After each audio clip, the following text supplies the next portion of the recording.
Hello students, so today we are going to move ahead and we'll talk about the living world.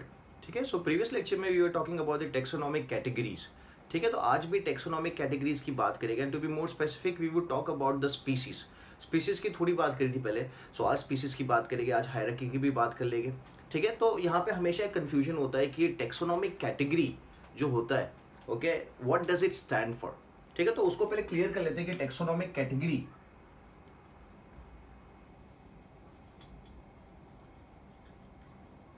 What does it represent. ठीक है, तो यहाँ पे आपको याद रखना है कि जब भी टेक्सोनॉमिक कैटेगरी की बात करते हैं तो this is taxon and this is a category. ठीक है, now what does this two word represent. तो टेक्सॉन की अगर बात करें, टेक्सॉन इज अ ग्रुप. ठीक है, and this group consist of living organisms. The group consist of living organism. This is a group which is consisting of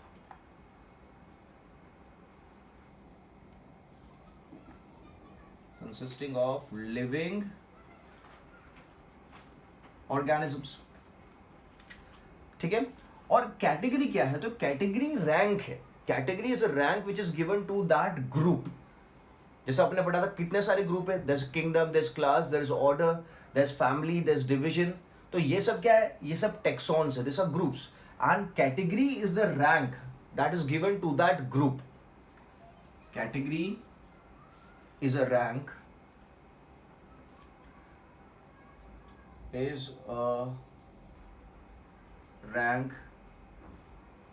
given to the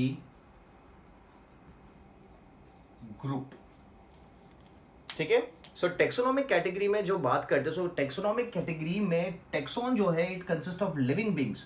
और category क्या है? Category is just rank, it does not consist of living beings. ठीक है, तो आपको ये पता होना चाहिए कि कैटेगरी क्या एक रैंक है. It is not denoting any living thing. ठीक है, और टेक्सॉन की बात करते हैं या ग्रुप की बात करते हैं तो yes, tax on is consisting of living things. It denotes a living identity. ठीक है, so this is taxonomic category. Done. So let's move ahead and talk about taxonomy, hierarchy. एक हायरार्की देख लेते हैं अपन. अच्छा, तो कंसेप्ट ऑफ हायरार्की जो है, कंसेप्ट ऑफ हायरार्की अगर देखें, ठीक है, तो it was first given by Carolus Linnaeus. First given bye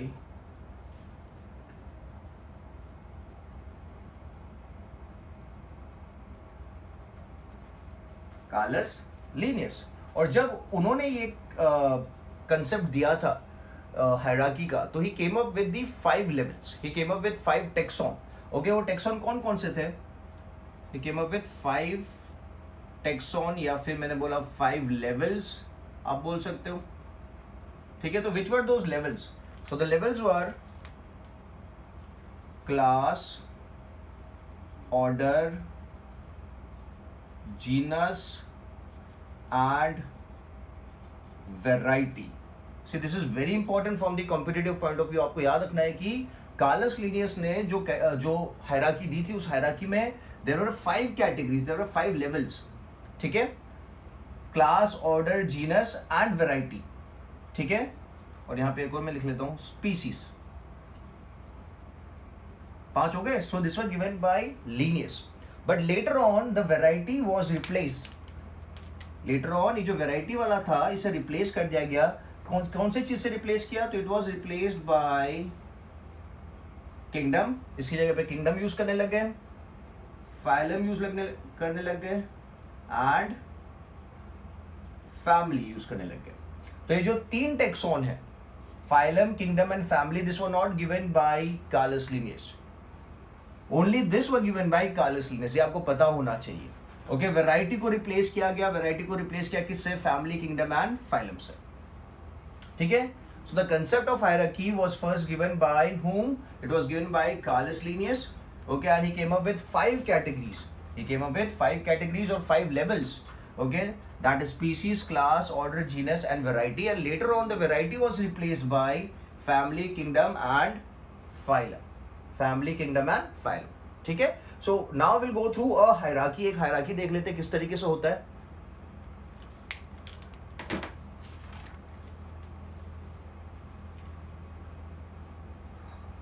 so I start with the smallest level.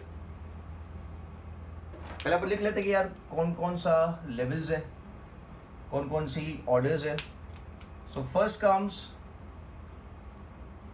अब तो अच्छे से आपको याद हो जाना चाहिए कि पहले कौन आता है, किंगडम आता है, फिर कौन आता है, इफ इट्स प्लांट्स तो it's going to be division.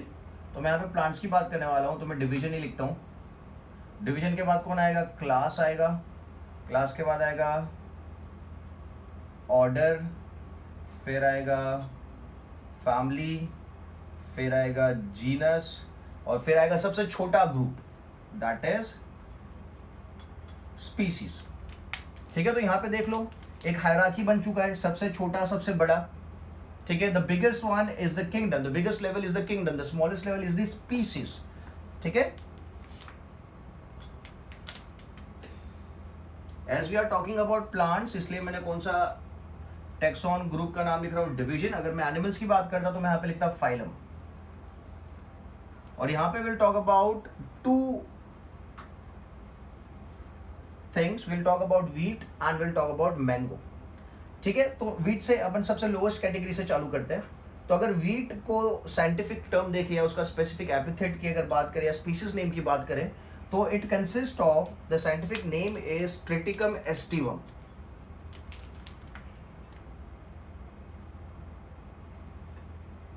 Triticum aestivum. ठीक है, it has to be underline individually, ये बात अपनी पहले हो चुकी है। तो अगर उसका साइंटिफिक नेम ट्रिटिकम एस्टिवम है तो उसका जीनस नेम क्या है। तो आपको पता होना चाहिए कि जो फर्स्ट नाम होता है, बाइनोमियल नोमेनक्लेचर है, दिस इज बाइनोमियल नोमेनक्लेचर। तो जो फर्स्ट नाम होता है वो रिप्रेजेंट किसको करता है, वो रिप्रेजेंट करता है जीनस को। ठीक है, तो ये इस चीज को मैं ऊपर लिख सकता हूं, yes. So Triticum is the genus. Okay, we are talking about wheat right now. We are talking about wheat right now. ठीक है, अब wheat की फैमिली कौन सी है, to which family does it belong? तो it belongs to a family known as Poaceae. किसको belong करता है, Poaceae फैमिली को बिलोंग करता है। ठीक है, ऑर्डर की अगर बात करें तो इसका ऑर्डर क्या है, so the order is Poales. क्या ऑर्डर है, Poales is the order. Okay, और क्लास की अगर बात करते तो क्लास क्या है, तो व्हीट आपको पता होना चाहिए, व्हीट इज अ मोनोकोटिलीडोन। ठीक है, तो will put it as the class as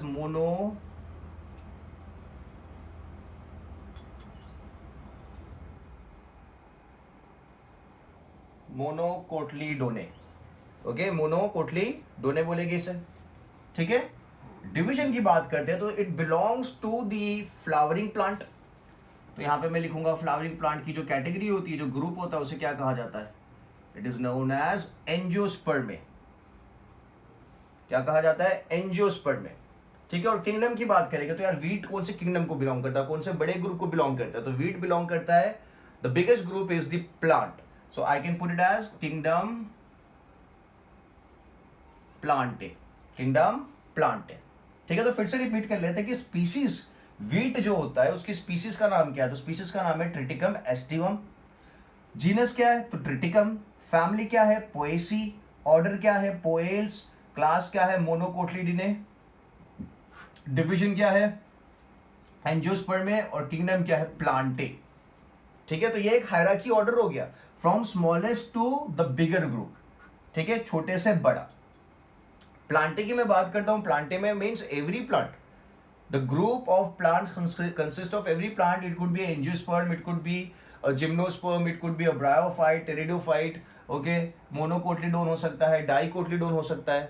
ठीक है, तो ये क्या हो गई, ये बड़ी बड़ी कैटेगरीज है, बड़े बड़े ग्रुप्स है जिनमें मैक्सिमम ऑर्गेनिजम्स आएंगे। But as you move from top to bottom, ये बात मैंने पहले भी करी थी, जैसे आप टॉप से बॉटम की तरफ जाते हो तो क्या होगा, the number of organisms is going to decrease. ठीक है, when I talk about species Triticum aestivum, that is only wheat. Okay, it does not consist of sunflower or it does not consist of maize or any other plant. So this is the smallest group, smallest category. ठीक है, एक और देख लेते हैं, we'll talk about another hierarchy order of mango.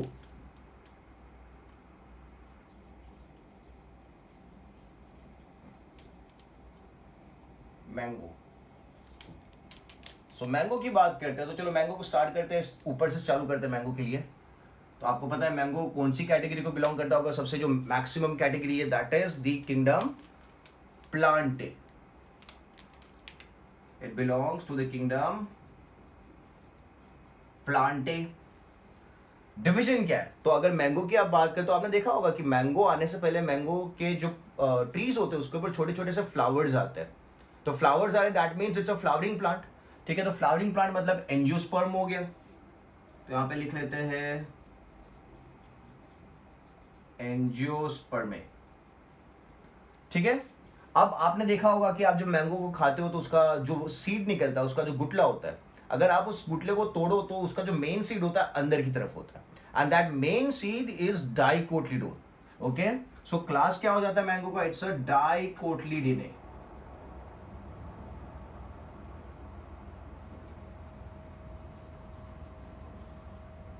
डाइकोटिलीडोने। ठीक है, अगर ऑर्डर की बात करते हैं, so what is the order of mango? So the order of mango is sapindales. The order of mango is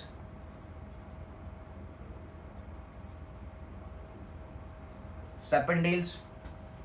ठीक है, आपको याद करना पड़ेगा, this is sapindales।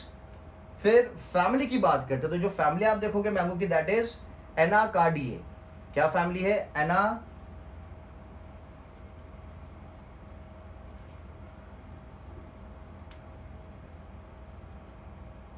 Anacardiaceae. Anacardiaceae is the family of mango.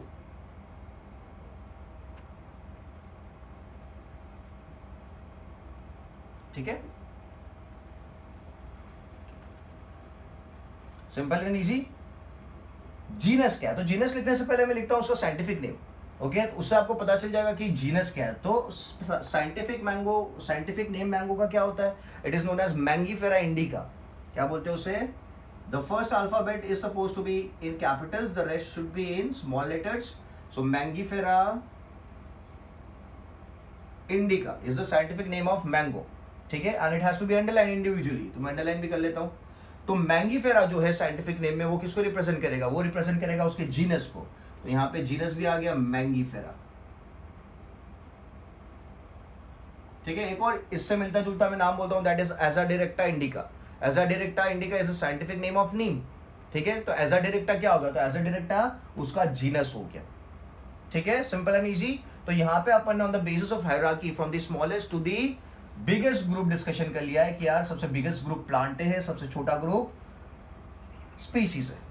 ठीक है, this would have the maximum number of organisms and this would have the least number of organism. सबसे ज्यादा नंबर ऑफ ऑर्गेनिज्म कहां पे आते हैं, किंगडम में आते हैं, और सबसे कम कहां पे आते हैं, स्पीसीज वाली कैटेगरी में आते हैं। ठीक है, so this was the hierarchy of mango and wheat. So division angiosperm common है, this two is common, this is common, this is common. okay, मतलब क्लास तक आप व्हीट और मैंगो को देखोगे they would have the same groups. okay, ये तीन group same है, डाइकोटिलीडोन है, करेक्ट है, sorry this is not same, this is monocotyledon. Okay, so only two groups are same, division and kingdom. Division angiosperm में, this is also angiosperm में, because both are flowering plant. उसके बाद की जितनी भी कैटेगरीज है, उसके बाद के जितने भी ग्रुप्स है, उसके बाद के जितने भी लेवल्स है, उनमें क्या आ रहा है, डिफरेंस आ रहा है। ठीक है, okay good. So now will move ahead. This has to be written down once in your book. Okay, आप जब बोर्ड पे से लिख रहे हो तो आप एक बार लिख लो, और उसके बाद 5 times it has to be written in your book and you have to WhatsApp me the details. ठीक है, 5 बार लिख के ये चीज मुझे व्हाट्सएप कर देना आप लोग। So let's move ahead now.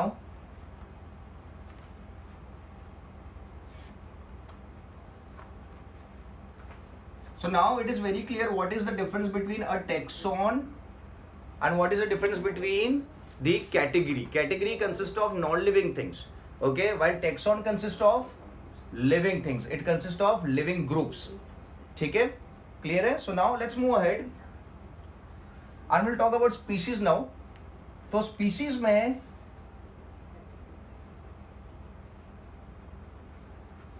we have 2 divisions.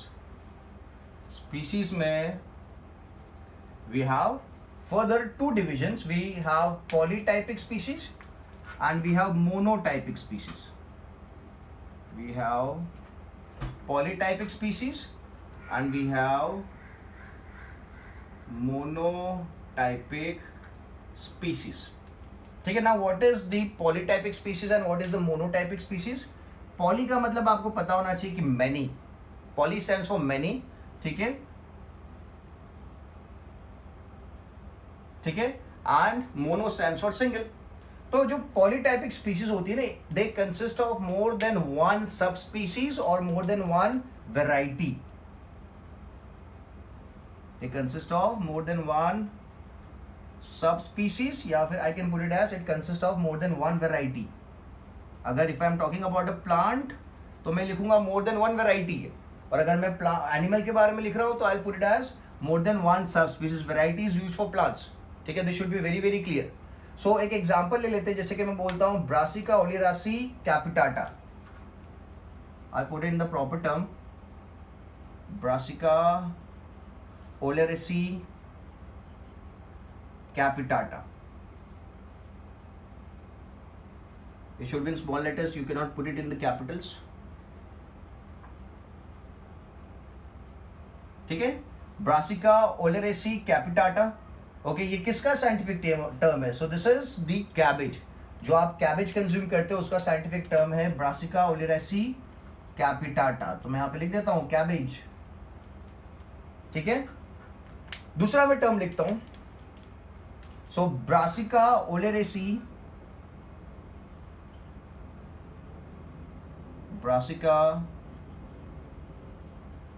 ओलियरासी, it should not be in capitals.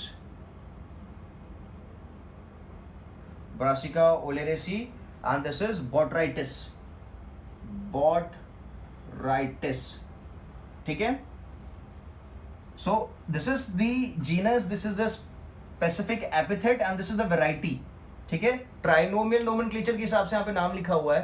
तो ये क्या हुआ? This is the genus, this is specific epithet and this is the variety. तो यहाँ पे आप देख रहे हो कि this is a polytypic species. क्यों पॉलीटाइपिक स्पीसीज है? बिकॉज यहाँ पे दो अलग अलग वेराइटी है. There is capitata and there is botrytis. This are two different varieties.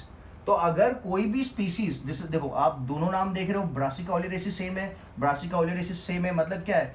The genus and the specific epithet are same, but difference कहां पे आ रहा है? Difference is coming in the variety.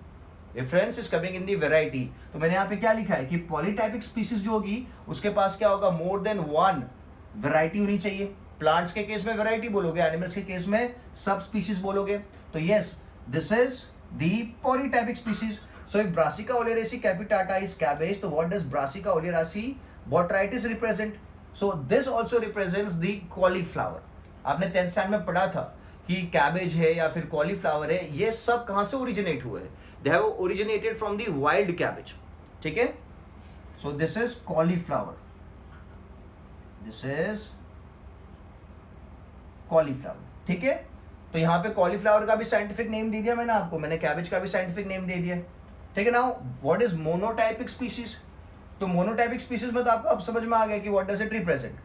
तो monotypic species is not divided into सब species या फिर सब variety. Monotypic species is not divided into सब स्पीसीज और वेराइटी. तो यहां पे लिख देते हैं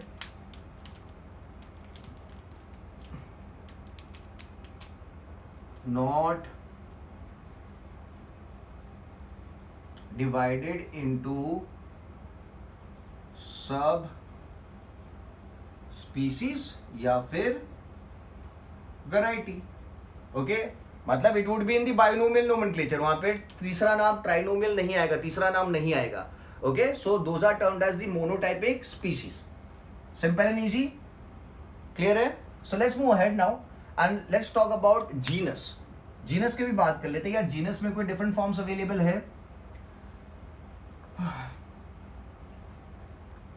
So, मैं काम करता हूं, I write the scientific names first और फिर अपन उसके बारे में डिस्कशन करते हैं. तो लायन की अगर बात करें तो लायन का जो साइंटिफिक नेम है that is Panthera leo. The scientific name of lion is Panthera leo, ठीक है। और अगर टाइगर की बात करते हैं तो टाइगर का भी साइंटिफिक नेम क्या है? Panthera Tigris. क्या नाम है? Panthera Tigris. Panthera Tigris is the scientific name, ठीक है। और अगर मैं बात करता हूं लेपर्ड की, तो लेपर्ड का भी जो साइंटिफिक नेम है that is the same, okay, that is Panthera pardus. क्या कहा जाता है? Panthera pardus is the scientific name. Clear है? अब यहां पे आप देखो तो this is a genus, this is the specific epithet, this is the genus, this is the specific epithet. तो यहां पे जो जीनस है, जीनस क्या है? सेम है, the genus is the same, ठीक है। मैं यहां पे लिख देता हूं, this is for lion, this is for tiger and this is for leopard, ठीक है। अंडरलाइन करेंगे स्पेसिफिक, पैंथेरा को, टाइग्रिस को, जीनस को एंड स्पीसीज को। Now as you can see the genus is the same but the specific epithet is changing. तो यहां पे मैं क्या बोल सकता हूं? This is known as polytypic genus. क्या बोल सकते हैं? पॉलीटाइपिक जीनस बोल सकते हैं इसको। This is polytypic genus, this is polytypic genus. क्यों पॉलीटाइपिक जीनस बोलेंगे? Because it has more than one species associated with it, more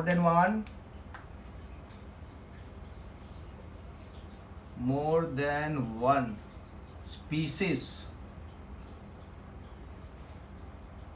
associated with the genus, ठीक है। लायन का जीनस भी पैंथेरा है, टाइगर का जीनस भी पैंथेरा है, लेपर्ड का जीनस भी पैंथेरा है, बट स्पीसीज क्या है? अलग है।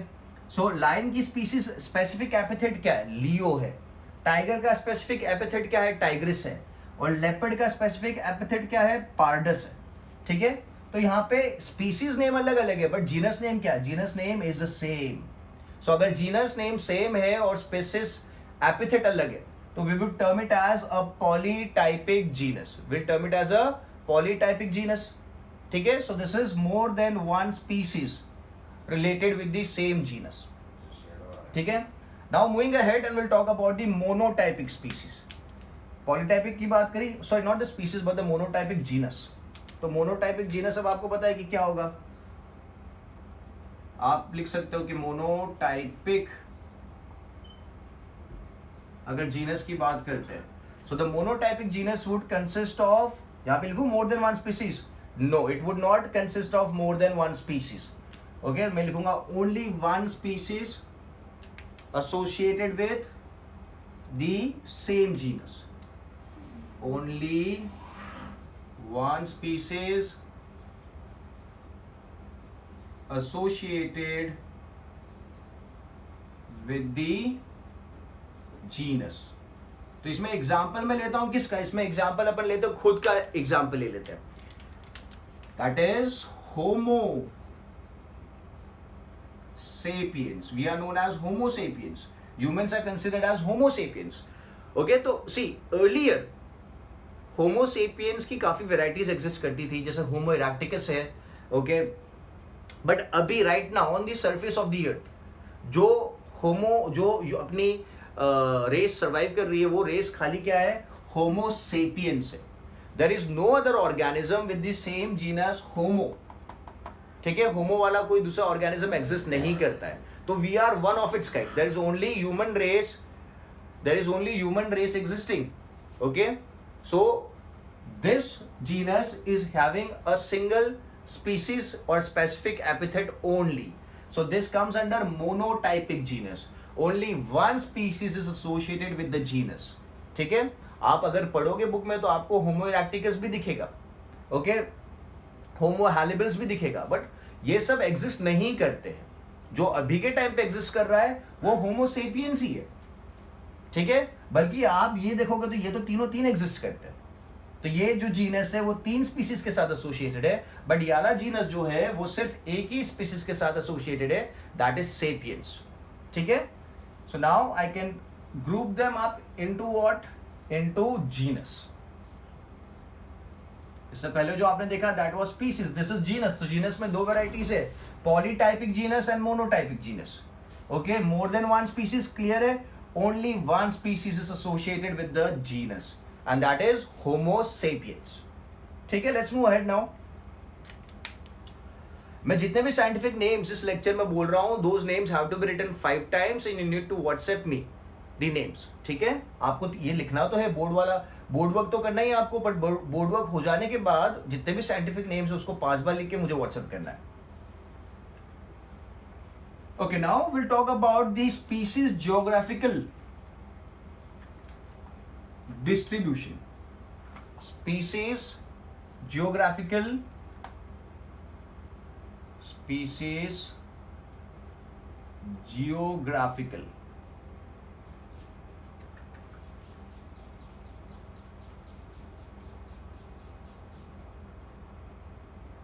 Species geographical distribution. This means the distribution of species based on its geography, that is the location. Location पे जो अलग अलग species आपको देखने को मिलेगी, different locations, different species. So let's talk about it.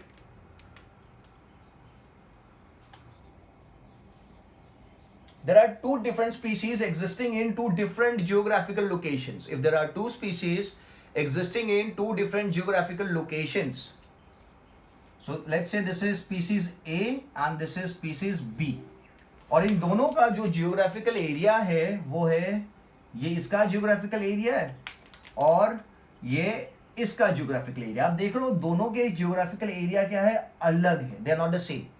दोनों स्पीसीज अलग अलग रीजन में क्या कर रही है, एग्जिस्ट कर रही है, they are not surviving at the same place. ठीक है, so if they are not surviving at the same place, okay, and they are existing in two different areas, two different geographical localities, we term those species as allopatric species. We term those species as allopatric species, जिसमें yellow का मतलब होता है different. क्या होता है allo का मतलब? Allo stands for different and patric stands for land. Patric stands for land. So allopatric species is what? Species which is existing in different lands or different geographical locations. ठीक है, so let's move ahead and talk about another one.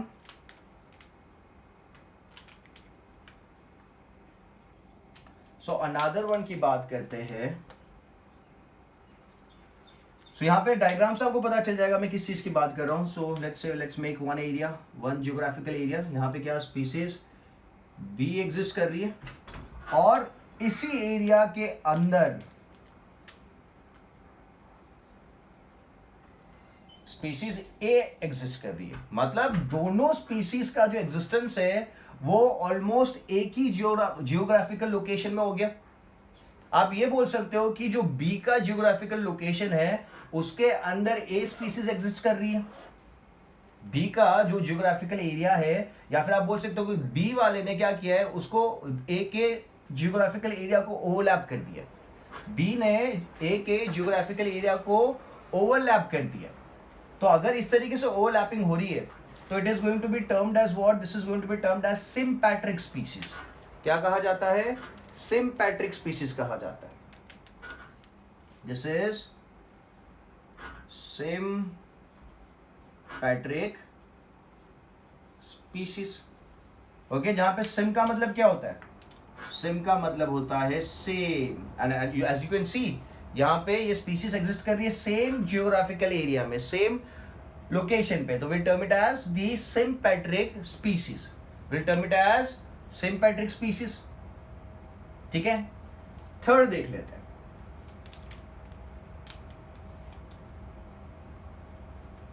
This is species B का area and this is species A का area. अब यहां पे अगर आप देखो तो एरिया डिफरेंट है, जियोग्राफिकल लोकेशंस डिफरेंट है, but there is small amount of overlapping. दोनों की तरफ से थोड़ा थोड़ा क्या हो रहा है? ओवरलैपिंग हो रहा है। दोनों के थोड़े थोड़े एरिया क्या कर रहे हैं? एक दूसरे के साथ मर्ज्ड है, they are overlapping the areas of each other. So अगर इस तरीके से स्पीसीज एग्जिस्ट कर रही है कि दोनों स्पीशीज का थोड़ा बहुत एरिया क्या कर रहा है, कॉमन है, थोड़ा बहुत एरिया ओवरलैपिंग है, तो विल टर्म दो स्पीशीज एज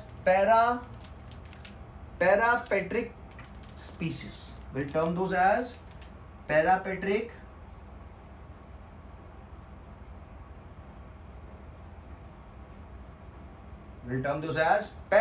स्पीशीज, जिसमें पैरा का मतलब क्या होता है, सो पैरा का मतलब होता है पैरेलल, पैरा का मतलब होता है पैरेलल स्पीशीज, समझ में आ गया। सो यहाँ पे अपन ने based on the geographical locations we have talked about 3 different species, one which have different areas, different localities in which they are staying, and we term it as allopatric species, ठीक है। second is one of the species is totally, one of the areas of the species is totally overlapped by the another species, यहाँ पे एक का area overlap हो रहा है B से, so will term it as a sympatric species. And third में देख रहे हैं तो दो जो एरियाज है ये दो अलग है, but there is a small common area between the two species, so will term it as the parapatric species. Para means parallel, sym मतलब same, and allo is different, allo is different, okay. So now let's move ahead and will talk about further species. एक और नाम मैं देता हूं, there is sibling species. कौन सी species है, सिबलिंग स्पीशीज। अब सिबलिंग स्पीशीज की अगर बात करते हैं, so they are morphological identical, they are morphological identical, almost same है। डिफरेंस कहां पे आता है, they are reproductively isolated, they can not रिप्रोड्यूस, मतलब almost they are same, but अगर रिप्रोडक्शन की बात करते हैं तो वो लोग रिप्रोड्यूस नहीं कर सकते एक दूसरे के साथ। So such species are termed as morphological species. I'm sorry, sibling species. Those are termed as sibling species. Okay, the sibling species क्या होगी? They are supposed to be morphologically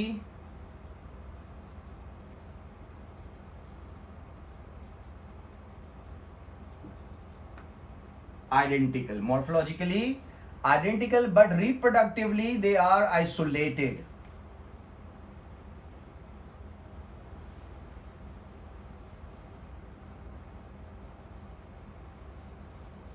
Reproductively isolated, that means what, they cannot reproduce, they cannot reproduce with one another, with one another मतलब belonging to the another group, ठीक है। जिसका एक example आप ले सकते हो, ड्रोसोफिला ले लेते हैं, ड्रोसोफिला पेरिसिमिलिस, ड्रोसोफिला पेरिसिमिलिस, ड्रोसोफिला पेरिसिमिलिस कहा जाएगा उसे, ओके। और दूसरी एक जो वैरायटी आपको देखने को मिलेगी, that is Drosophila okay, and the scientific name is pseudocardia, pseudo-obscura,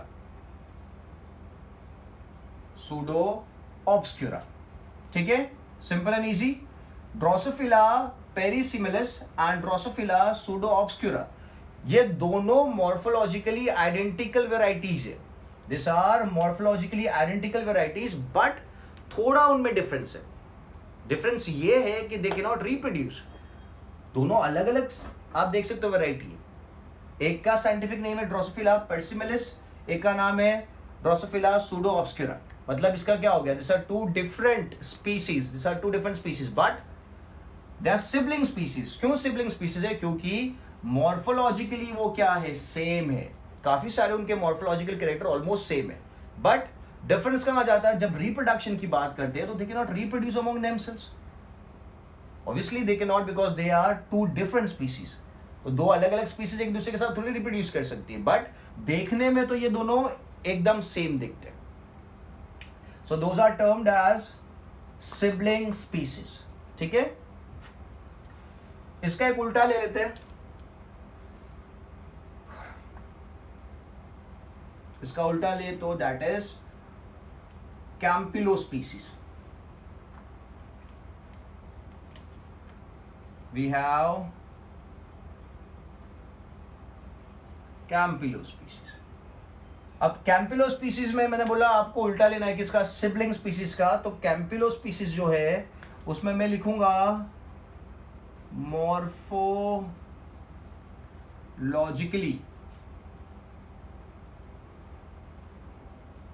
different but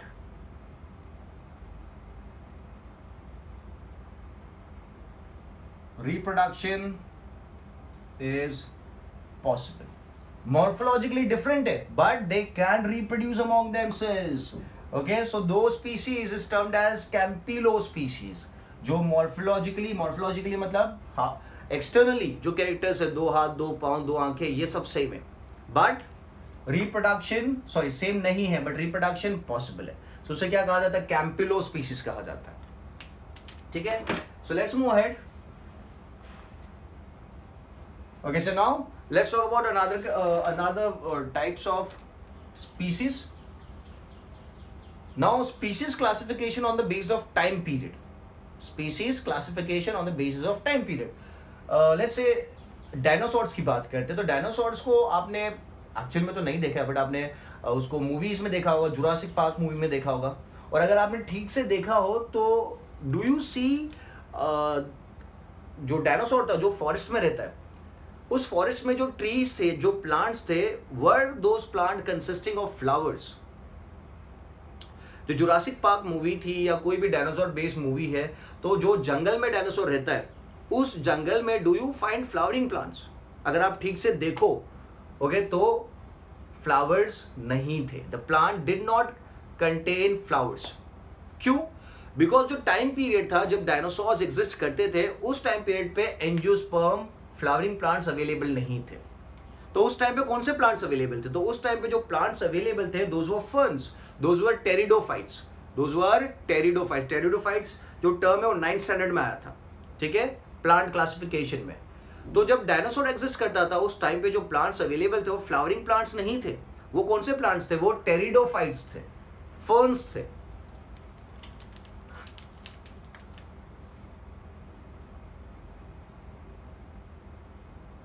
ठीक है, so if I talk about dinosaurs, so dinosaurs के साथ में जो एक दूसरी वैरायटी है जो साथ में एग्जिस्ट कर रही थी, कौन सी? प्लांट की variety, that is pteridophytes. The plant variety that existed was pteridophytes. मतलब मैं डायनासोर्स की बात करता हूं तो डायनासोर्स के साथ में जो वैरायटी एग्जिस्ट कर रही थी साथ ही साथ, that is a pteridophyte. This is a plant, this is a dinosaur. ठीक है, सिंपल एंड इजी। पर उस टाइम पे जो वैरायटी एग्जिस्ट नहीं कर रही थी दैट इज डायनासोर एंड अभी जो मैंने बोला फ्लावरिंग प्लांट्स एग्जिस्ट नहीं कर रहे थे। कौन से प्लांट एग्जिस्ट करते हैं डायनासोर के साथ? तो डायनासोर के साथ जो प्लांट्स एग्जिस्ट कर रहे थे वो कौन थे? टेरिडोफाइट्स थे। एंजियोस्पर्म एग्जिस्ट नहीं कर रहे थे। तो जो वैरायटी साथ में एग्जिस्ट कर रही थी okay eight the same time period, those varieties are known as synchronic species. Those are termed as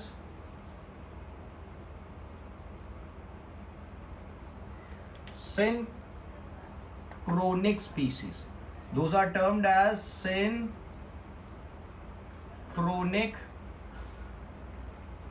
species. ठीक है, synchronous मतलब साथ में। और जो species साथ में exist नहीं कर रही थी those are termed as allochronic species. Those are termed as allochronic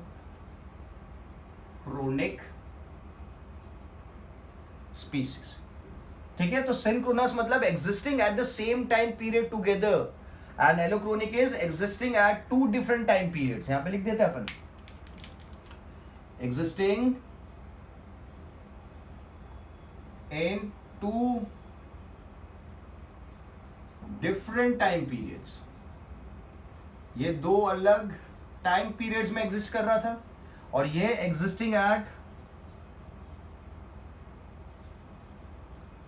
same time period. This is existing at the same time period. ठीक है, so this is based on the species time period. ये जो classification मैंने आपको दिखाया that is based on species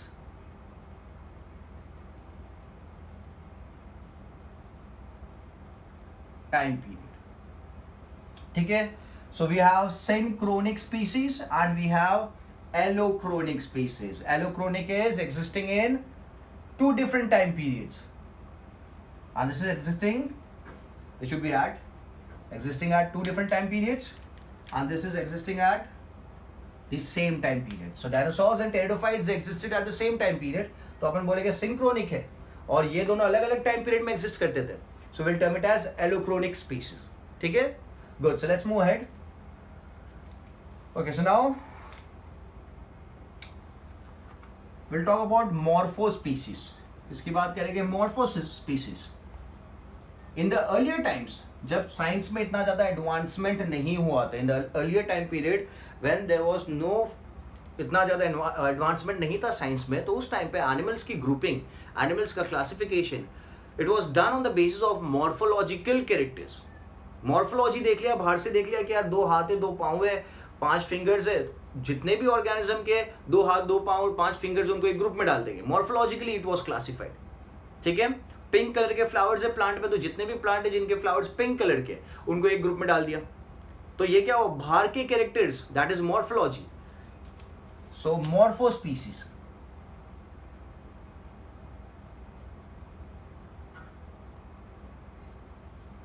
क्या कहा जाएगा? मॉर्फोस्पीसीज कहा जाएगा. तो मॉर्फोस्पीसीज में क्या होगा, तो यहां पे मैं लिख लेता हूं, they are only morphological characters are used for classification. Only morphological characters are used for classification. Okay, अभी तो ऐसा नहीं होता है. Okay, तो आपको याद रखना है, this is the oldest method of classification, or this is based on the oldest concept of species naming. Oldest species concept. This is based on the oldest species concept. ठीक है? So that is morphospecies. Only morphological characters are used for classification because it was based on the oldest species concept. ठीक है? फिर आगे चलते हैं taxonomic species. Taxonomic species. So taxonomic species की अगर मैं बात करता हूं, तो यहां पे the organisms are classified only binomial nomenclature is used for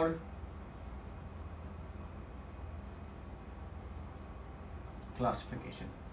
okay, जैसे यहां पे मैंने बोला कि खाली मॉर्फोलॉजिकल कैरेक्टर्स के बेस पे क्या कर दिया, ग्रुप बना दिया. तो जो टेक्सोनॉमिक स्पीसीज का ग्रुप होता है वो किसके ऊपर बेस्ड है? It is based only on the binomial nomenclature. जो नाम है उनका, साइंटिफिक नेम है, उस नाम के ऊपर ही बेस्ड है टेक्सोनॉमिक स्पीसीज. उनका जो पूरा क्लासिफिकेशन है वो उसी के ऊपर बेस्ड है. ठीक है? फिर आगे चलते हैं. Neontological species. कौन से स्पीसीज? नियोंटोलॉजिकल स्पीसीज देख लेते हैं. So neontological comes from the word नियोंटोलॉजी.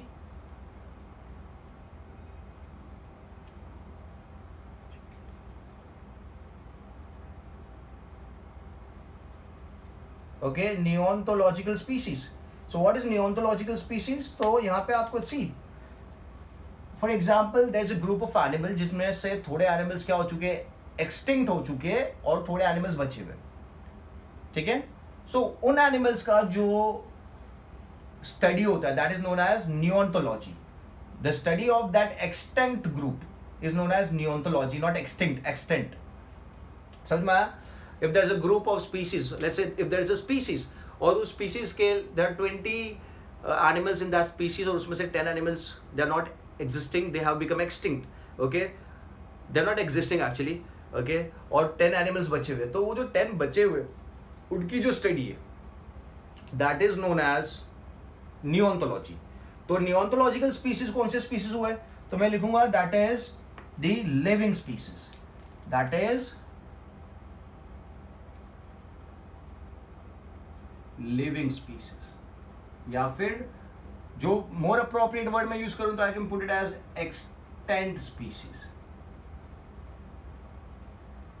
Living species बोल सकते हैं या फिर एक्सटेंट स्पीसीज आप बोल सकते हो, और लगा देते। तो नियोंटोलॉजिकल का अगर अपोजिट देखिए तो opposite is going to be paleontological species. Paleontology word